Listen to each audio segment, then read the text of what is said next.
मईशत मुश्किलात और माहिरीन में आपको खुशामदीद। आज हम बात कर रहे होंगे सेनेटर सलीम मारवीवाला से।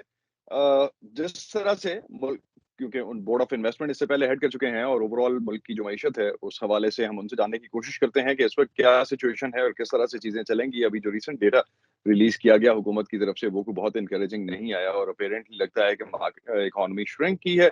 दो के गवर्नमेंट के नंबर जो हैं उसके अगेंस्ट कुछ और कहते नजर आते हैं। सलीम साहब, बहुत शुक्रिया ज्वाइन करने का। आपकी हुकूमत जो है, जो मुश्तरका हुकूमत है इस वक्त, कोलिशन गवर्नमेंट जो है, उस पे आपकी पार्टी सेटिस्फाइड है पॉलिसीज पे, डार साहब की मुआशी पॉलिसीज पे? देखिए जी, मसला मैं आपको बताऊं पॉलिसीज़ का नहीं है। जिस तरीके से ये गवर्नमेंट आई, जिन हालात में ये गवर्नमेंट आई, it was not easy. The whole transition was not very easy and obviously आपने देखा, पहले मिफ्ता इस्माइल साहब आए, आईएमएफ प्रोग्राम से हम निकल चुके थे, फिर उन्होंने बड़ी मुश्किलों से आईएमएफ प्रोग्राम हमें वापस ले गए and then again there was a change in the finance minister, another finance minister came. तो जब इस टाइप की ड्रास्टिक चेंजेस आती हैं, इन स्पेशली इन फाइनेंस मिनिस्ट्री, तो थिंग्स गेट लिटिल अनस्टेबल। तो वो अनस्टेबल तो ऑलरेडी थी। when the transition took place, they became more unstable. They started criticizing each other, which became, brought more instability. तो सारी चीज़ें ऐसी हुई which made the economy more unstable than it was, which it already was. तो ये वजूहात हैं कि things became bad to worse, I should say. लेकिन तो लेकिन आपका भी तो पॉलिटिकल कैपिटल स्टेक पे है, पीपल्स पार्टी का भी तो पॉलिटिकल कैपिटल स्टेक पे है, क्योंकि आप भी कोलिशन गवर्नमेंट में है। तो क्या क्या आप अपने वोटर्स को सोचते हैं कि जवाब देंगे, या क्या आपसे पूछा जाता है आपके वोटर्स की तरफ से कि इन वॉशी पॉलिसीज पे, जब मुल्क में इन्फ्लेशन जो है वो अब हम इस वक्त देख रहे हैं 36% से ज्यादा, और वो भी ऑफिशियल नंबर है और आपको भी पता है कि जिस तरह से ऑफिशियल नंबर्स डिजाइन किए जाते हैं। नहीं, it's more than 45%, it's not 36%। तो वो तो we are one of the first 5 highest inflation countries. तो उसमें तो कोई डाउट नहीं है। देखें, गवर्नमेंट जो मर्जी आए नंबर्स देते रहे, जो फैक्ट्स हैं वो फैक्ट्स हैं और वो आपको फेस करने हैं, हमें भी फेस करने हैं। जो लोग इकोनॉमिक मिनिस्ट्रीज में बैठे हुए हैं उनको भी फेस करना है। तो ये तो एक रियलिटी है और अगर आप उस रियलिटी को एक्सेप्ट नहीं करेंगे तो it doesn't help the situation, it in fact it makes the situation worse. तो मैं ये समझता हूँ कि ये चैलेंज है बहुत बड़ा। और तो मैं आपको बताऊँ, इट्स नॉट ओनली जी, this government, even coming governments के लिए ये बड़ा चैलेंज होगा to control the economy, to bring the economy back into order. This is not going to be an easy task. तो आपको लगता है यही वजह है कि इलेक्शंस नहीं अनाउंस किए जा रहे, कि इस वक्त जो है नहीं, मैं कोलिशन आपको गवर्नमेंट के पास बताऊं, तो कोई सोल्यूशन नहीं है, अवाम के पास कैसे जाएगी? नहीं देखें, अवाम के पास भी कोई सोल्यूशन नहीं। ये तो अवाम के पास ये होना भी नहीं चाहिए मौलवी वाला ये साहब। ये तो ये हुकाम का काम है, अशराफिया का ये काम है पॉलिसीज बनाना, जो कि अपेरेंटली नजर का ही नहीं हाँ, आती। ये जो इलेक्शन इलेक्शन का शोर मचाया हुआ है ना, इससे इकोनॉमी का तो कुछ नहीं होना। हाँ, ये ज़रूर होना है कि इलेक्शन के बाद एक मुल्क में स्टेबिलिटी आ जाएगी और वो भी अगर all political parties are on board, अगर वो फिर भी लड़ते रहे आफ्टर द इलेक्शन, तो यही हाल रहेगा जो आज है। तो जहाँ तक, और मेरा हमेशा ये मोटो रहा है कि हमें इकोनॉमी को पॉलिटिक्स से दूर रखना चाहिए। आज ये इकोनॉमी का हाल इसीलिए हो गया है कि हर गवर्नमेंट जो है वो इकोनॉमी को पॉलिटिसाइज करती है और जब हम इकोनॉमी को पॉलिटिसाइज करते हैं तो हम इकोनॉमी को डैमेज करते हैं, पाकिस्तान को डैमेज करते हैं।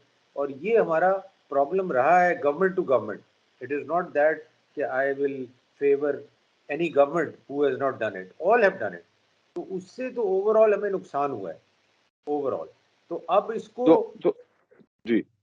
इसको करेक्ट करने के लिए यही है कि हम पॉलिटिक्स, इकोनॉमी पे पॉलिटिक्स ना करें, बाकी जो मर्जी आए करना है आप करें। और इसकी मैं बड़ी एक सिंपल एग्जांपल देता हूँ, that is our nuclear program. जिस दिन से पाकिस्तान ने न्यूक्लियर प्रोग्राम शुरू किया, मुझे याद है, बड़ी एक फेमस सेइंग थी भुट्टो साहब की कि जी हम घास खाएंगे मगर अपना न्यूक्लियर प्रोग्राम कंप्लीट करें। And that is a fact कि वी डिड लेकिन आपको कंप्लीट आपको क्यों ऐसा लगता है कि उस पे कोई कॉम्प्रोमाइज नहीं हो सका? पब्लिक सपोर्ट थी, एस्टेब्लिशमेंट उस पे खड़ी नहीं थी साथ, क्या वजह नहीं थी नहीं कि उस नहीं पे नहीं कॉम्प्रोमाइज कोई नहीं हुआ लेकिन मईशत पे एग्रीमेंट नहीं हो रहा कोई?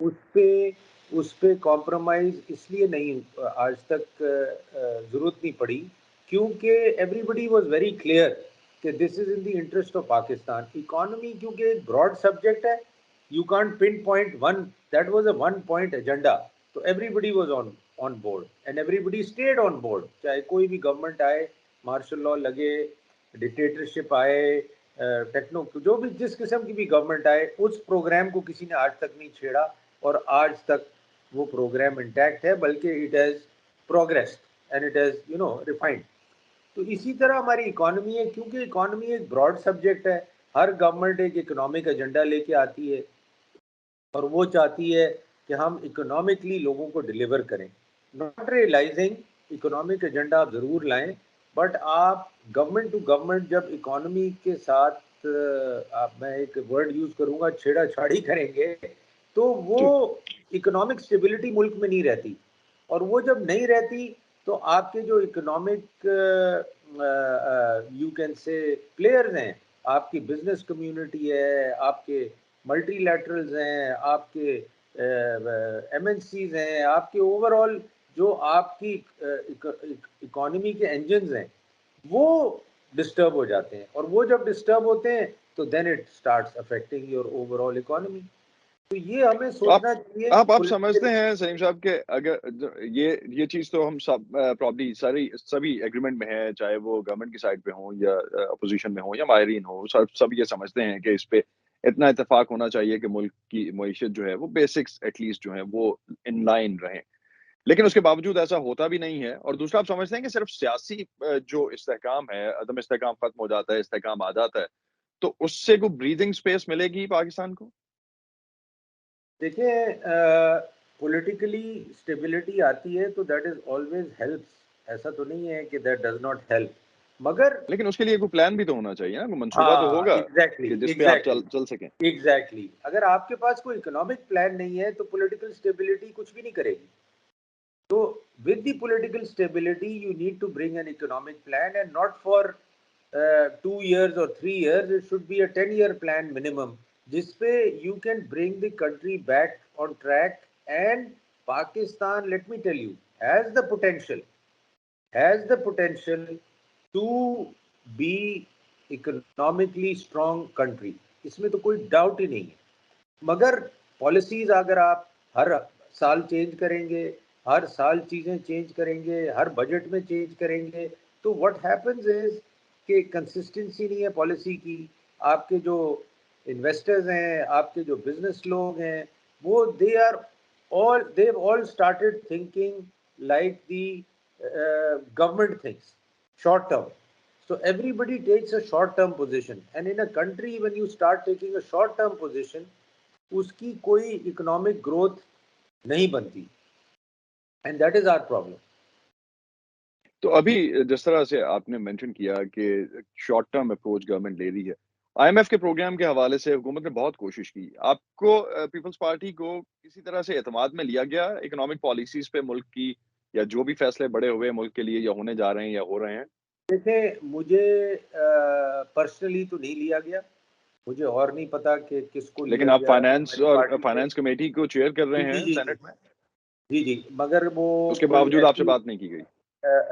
एज सच कोई डिस्कशन नहीं हुई और शायद maybe there is a possibility कि हमारी लीडरशिप के साथ हुई हो but obviously the IMF program up till now is not happening and I don't see क्योंकि बजट में रह गए हैं हार्डली फ्यू वीक्स 9th जून को या फर्स्ट वीक ऑफ जून को we are planning to bring the budget and I don't see any outcome of the IMF program before the budget.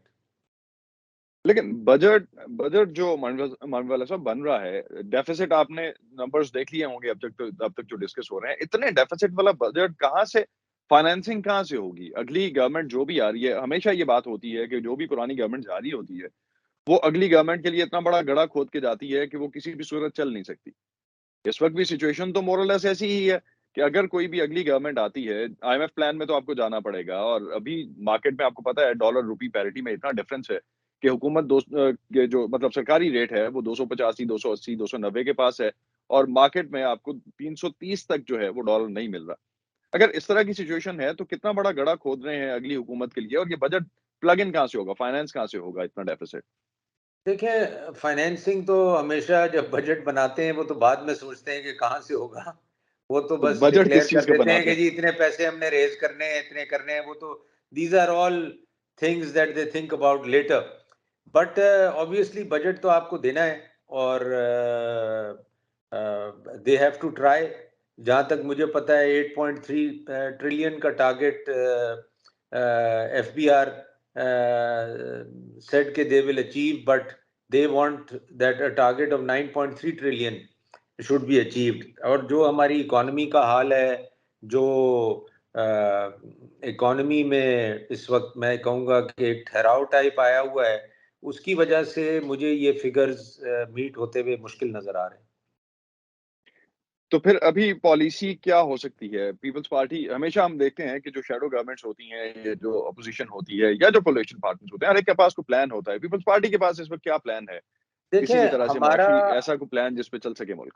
हाँ, अगर हमें अपॉर्चुनिटी मिलती है, तो definitely we will be able to we have a plan, we have always had a plan. अगर आप 2008, 2009 थोड़ी history में जाएँ, जब हमारी गवर्नमेंट आई, उस वक़्त तकरीबन 18% इंटरेस्ट था। एक्सपोर्ट्स हमारी 18-19 बिलियन थी। स्टॉक एक्सचेंज 4,500 पॉइंट पे थी। And we were, I think, economically at a complete, not only standstill, but in a very, very difficult position. तो हमने यही प्लान बनाया, हमने कुछ की इंडिकेटर्स अपने सेट किए कि how we are going to revive and increase the exports, how we are going to bring the interest rates down, how we are going to bring the inflation down. Wheat import हो रही थी, agriculture products import हो रहे थे, जाके हाँ अब वहाँ जहाँ के हम एक ज़माने में एक्सपोर्ट करते थे। और उस 5 साल का आप टेन्योर स्टडी करें, 2009 से लेके 2013 तक, तो we were able to turn around things within those 5 years। Interest rate below 1 digit पे आ गया था, स्टॉक एक्सचेंज 20,000 नंबर पे चली गई थी। एक्सपोर्ट्स हमारी for the first time in the history of Pakistan 25 billion cross कर गई थी। एंड दिस वाज, लेट लेकिन मी टेल यू, उस इसमें सारी कोई, की रिफ्लेक्शन सलीम साहब, उस सारी की रिफ्लेक्शन माज़रत के साथ वो हमें कहीं भी मासेस में नज़र क्यों नहीं आती? देखिए मासेस में जरूर नजर आती है, मगर देखिए शॉर्ट टर्म 5 साल कुछ भी नहीं होते एक मुल्क के लिए। अब आपने ये किया जरूर, मगर अब नेक्स्ट 5 साल आपको 35 बिलियन पे जाना था या 30 बिलियन पे जाना था। आप वो जाने की बजाय आप वापस 21 बिलियन पे आ गए।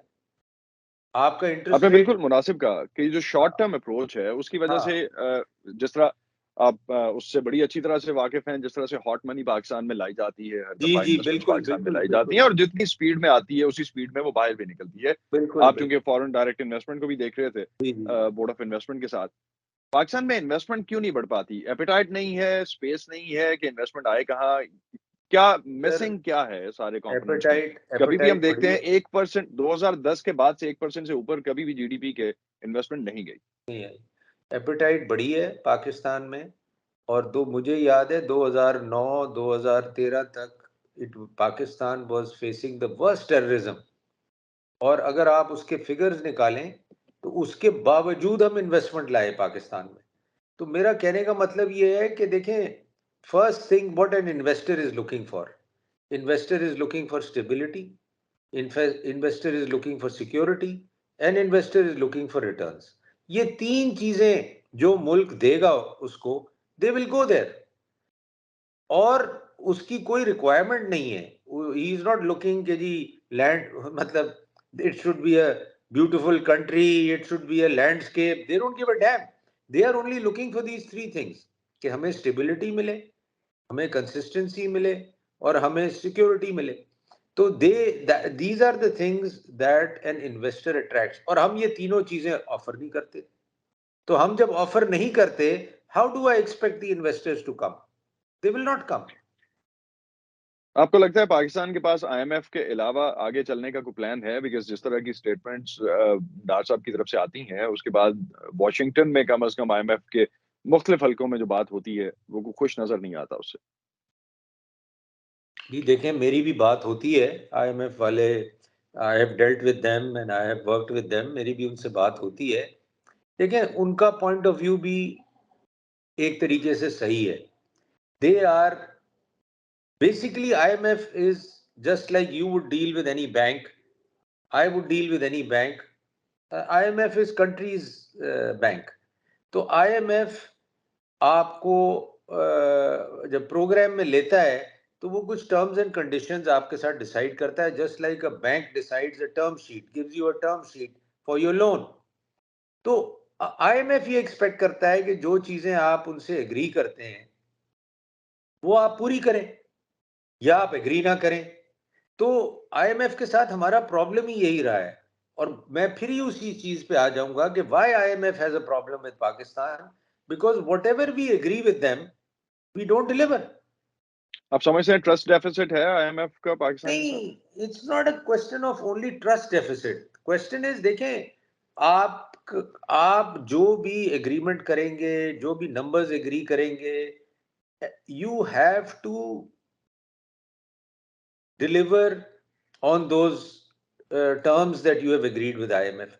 If you can't deliver, obviously you go out of the program, and right now we are out of the program, क्योंकि IMF का रिव्यू हर क्वार्टर में होता है और वो रिव्यू करते हैं कि आपने जो एग्री किया है, has that been delivered, how much has been delivered, how much has not been delivered. तो ये एक प्रोसेस है उनके साथ काम करने का। तो सब कुछ कुछ माहिरीन यहाँ पे आईएमएफ से रिलेटेड जब भी उनसे बात होती है तो वो ये समझते हैं कि पाकिस्तान के पास अभी जो पॉलिसी डॉक्यूमेंट है, बजट डॉक्यूमेंट जो है वो एक पॉलिसी डॉक्यूमेंट के तौर पे है, और आईएमएफ देखना चाहता है कि जो भी प्रोमिसेस किए गए हैं वो अगर इनकॉर्पोरेट होते हैं उस डॉक्यूमेंट में, तो फिर शायद आईएमएफ उसको देख सकेगा। और ये दरमियान में जो लैग एक लिया जा रहा है वो डेलिब्रेट है, और पाकिस्तान हुकूमत चाहती है कि इन सारी चीजों को इनकॉर्पोरेट ना किया जाए बजट में, हम बजट दे दें, इस प्रोग्राम को खत्म होने दें और नए प्रोग्राम में जाके नए सिरे से नेगोशिएट करें। आप एग्री करते हैं इस थ्योरी से?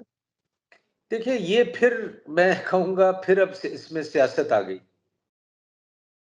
क्योंकि आप एक इलेक्शन की तरफ जा रहे हैं, आप एक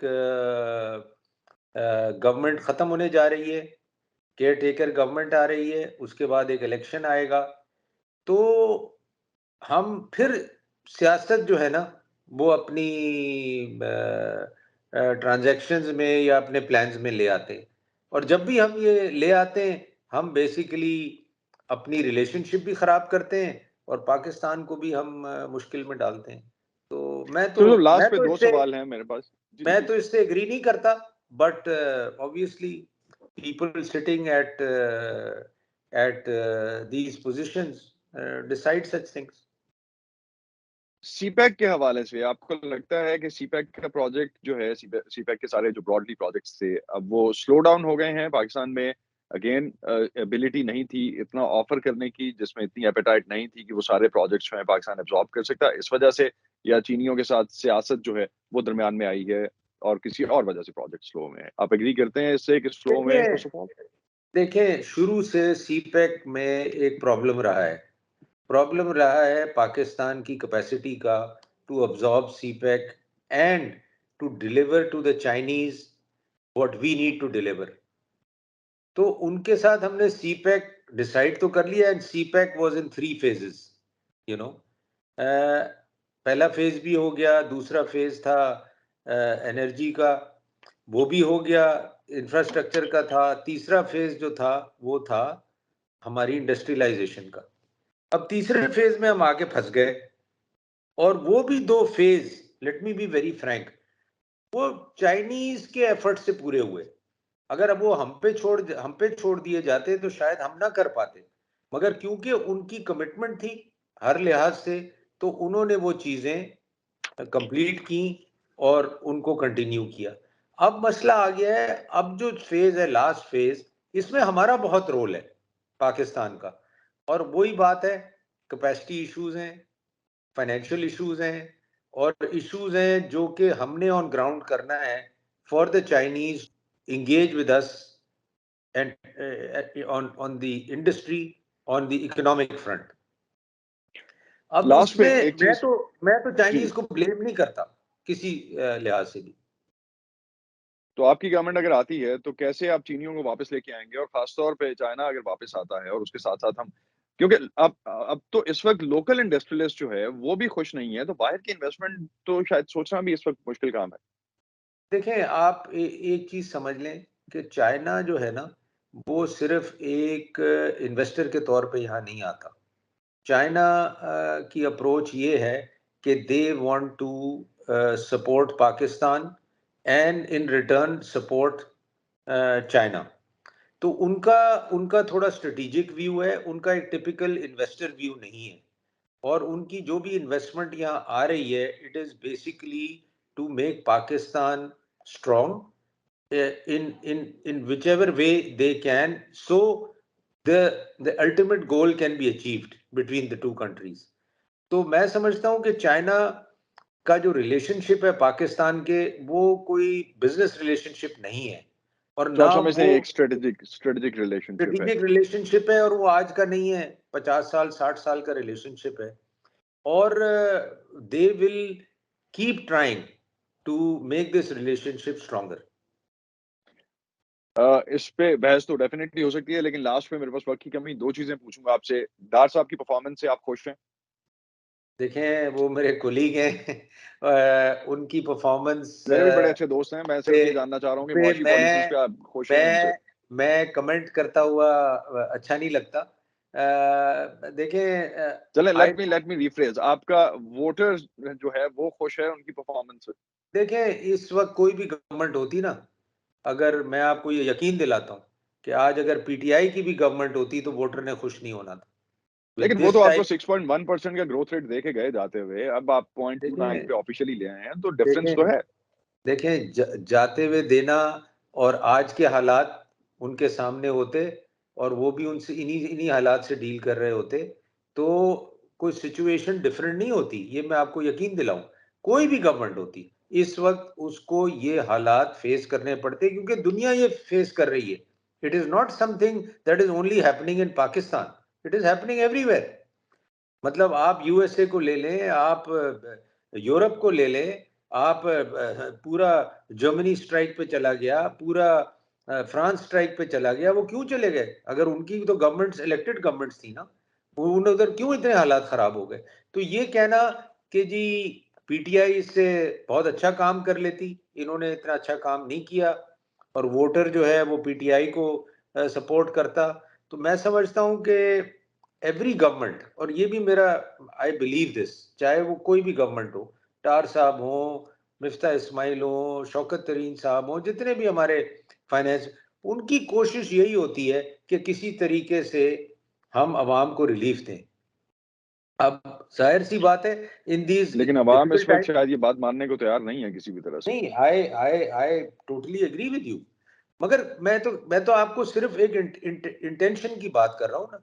तो लेकिन सलीम साहब, इस बात पे जो आप कह रहे हैं कि सभी चाहते हैं, कोई भी हुकूमत हो वो चाहती है कि रिलीफ दे आवाम को, वो नजर क्यों नहीं आता? अगर हम बड़ी सब्सिडीज देखते हैं, और जो मुराद अभी वर्ल्ड बैंक की भी रिपोर्ट थी, उससे पहले हम यूएन की भी एक रिपोर्ट देख चुके कि जितनी मुराद और सब्सिडीज दी जाती हैं ऊपर वाले तबके को, वो शायद कहीं दुनिया में और उसकी डेवलप्ड वर्ल्ड में एग्जाम्पल नहीं मिलती। तो किस तरह मान ले अवाम के वो रिलीफ देना चाहते हैं और रिलीफ मिलता नहीं है, और सारा रिलीफ जो है वो बड़े बड़े प्लेयर्स जो हैं या बड़े जो खानदान है अशराफिया है उसी के पास जाता है? देखें एक तो मैं आपको बताऊं ये बड़ा वेग स्टेटमेंट है। आप इस पे बल्कि आप भी स्टडी करें, मैंने तो इसको कई दफा देखा है जी, कि मैंने कौन सी। एग्जैक्टली पिछला डॉक्यूमेंट देखा, 1.3 ट्रिलियन का नंबर था, जो कि रुपीस का, जो कि डिफरेंट अगर हम समझें डिफरेंट इंडस्ट्रीज को दिया गया। जी जी, वो देखें अब जैसे मैं आपको बताऊं सबसे बड़ी सब्सिडी है गैस की टू फर्टिलाइजर। अब हमारे पास दो चॉइसेस हैं, या तो हम वो गैस मार्केट रेट पे ले जाएं और उनको कहें जी फर्टिलाइजर आपको जितने का बेचना है आप बेचें। Past subsidies are connected to in such a way that वो आपको सब्सिडी तो नजर आती है, बट उस सब्सिडी का आगे बेनिफिट क्या जा रहा है वो आपको नजर नहीं आता। आप सिर्फ क्योंकि वो वो बहुत कम हो 1.3, जाता है। नहीं नहीं, वो तो देखें, आप जब 1.3 ट्रिलियन सब्सिडी की बात करते हैं ना, तो आप उसका आउटकम की भी बात करें। आप फर्टिलाइजर की वर्ल्ड प्राइसेस निकालें और पाकिस्तान में फर्टिलाइजर कितने का बिकता है और कितना प्रोड्यूस होता है, आप उसको जरा कनेक्ट करें और फिर आप उसका अल्टीमेट बेनिफिट निकालें कि was subsidy a good idea और subsidy is a bad idea, and we should sell the fertiliser to the farmer at the price that the world market is selling. तो मेरा कहने का मतलब ये है कि लेकिन सलीम साहब, सब्सिडी, बहस लंबी हो जाएगी। I would just add a comment over here कि अगर हम ट्रेडिंग पार्टनर्स अपने बेहतर कर लेते हैं, इंडिया से भी पाकिस्तान ट्रेड करना शुरू कर देता है, तो बहुत सी चीजें उस तरह से भी तो एंड ऑफ द डे है तो पॉलिसीज का ही मसला। देखें वो फिर ऑल्टरनेट ऑप्शंस का मसला है। लोकल इंडस्ट्री भी हमें चलानी है, लोकल इंडस्ट्री को प्रोटेक्ट भी करना है। और हम वैसे आज हम प्रॉब्लम में क्यों हैं? बिकॉज हम we are import based country. आज why are we suffering, why is this a dollar crisis? क्योंकि आपकी इंडस्ट्री भी इंपोर्ट बेस्ड है, आपकी लोकल इकोनॉमी भी सारी इंपोर्ट बेस्ड है। आप you have not been able to convert your economy in a local production. और वी, ये सब्सिडीज अगर आप इसको एनालाइज करें बैठ के, तो subsidies are over a period of time काफी चीजें हमारी लोकली बनी हैं। ऐसा नहीं है कि हमने सब्सिडी देते आए हैं। ये सब्सिडी 3 ट्रिलियन की होती थी एक जमाने में, आज आप 1.3 ट्रिलियन की बात कर रहे हैं। तो we don't want to give these subsidies. अगर आप ये सोच रहे हैं कि हम ये अशराफिया को सब्सिडी देना चाहते हैं, हम बिल्कुल नहीं देना चाहते। मगर अगर इसका कॉन्सिक्वेंस क्या है जब मैं इसको विड्रॉ करता हूं, तो उससे मुझे बड़ा डर लगता है कि मैं इसको विड्रॉ करूंगा, आज अगर 2,000 रुपए की बोरी है यूरिया की, तो वो 4,000 की हो जाएगी। तो can I afford to do that? That is something that is difficult for me at times to to decide. तो ये जब राइट। भी जो भी जिस सिचुएशन में होता है ना, देखिए अक्यूज करना बड़ा आसान है, बट जब आप प्रॉपर होमवर्क ना करें और देखें कि इन सब्सिडीज से अल्टीमेट बेनिफिट क्या जा रहा है और किसको जा रहा है, ठीक है, वो तो on the face of it नजर आता है कि जी सब्सिडी नहीं होनी चाहिए। आईएमएफ भी यही कहता है, जी लेकिन लेकिन सब्सिडियां खत्म सलीम करें। साहब, वो भी डिबेटेबल है कि उसका जो बेनिफिट है वो किस तरह से कैलकुलेट किया जाता है, लेकिन इसको हम किसी और नशिस्त के लिए बचा के रखते हैं। बहुत जी जी। शुक्रिया आपका आज हमें वक्त देने का।